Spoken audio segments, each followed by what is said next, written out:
In this video, I'm going to show you exactly how to add an image to a table in Notion, step by step. This is perfect if you're using Notion to manage projects, content, inventories, or any kind of database where visuals make things easier to understand.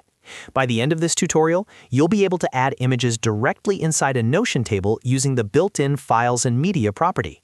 If you find this helpful, don't forget to like the video and subscribe to the channel for more easy Notion tutorials like this. All right, let's jump right in.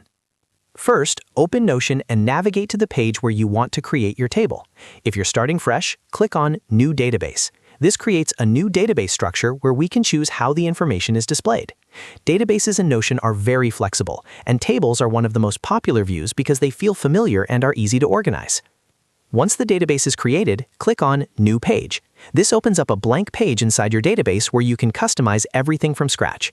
When the page opens, choose Empty, so you're not using any preset templates. This gives you full control over how the table will look and function. Now, click anywhere on the page to highlight the content area.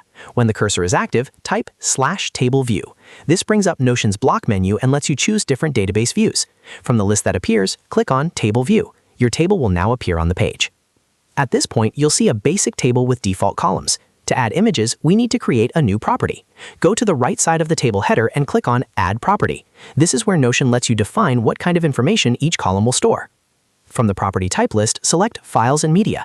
This property is specifically designed for uploading images, videos, PDFs, and other files directly into your table. Once selected, you'll see a new column appear in the table.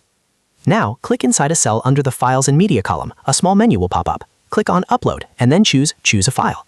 This will open your file browser, allowing you to select the image you want to add. Pick the image from your device, and it will upload directly into that table cell. After the upload finishes, you'll see the image displayed right inside the table. You can click on it to preview it larger, replace it, or remove it anytime. You can repeat this process for as many rows as you want, making it easy to add images to multiple entries in your database. And that's it. You've successfully added images to a table in Notion using the Files and Media property. This is a simple but powerful feature that makes your databases more visual and easier to use. If this video helped you out, make sure to hit the like button and subscribe to the channel for more Notion tips and productivity tutorials. Thanks for watching, and I'll see you in the next one.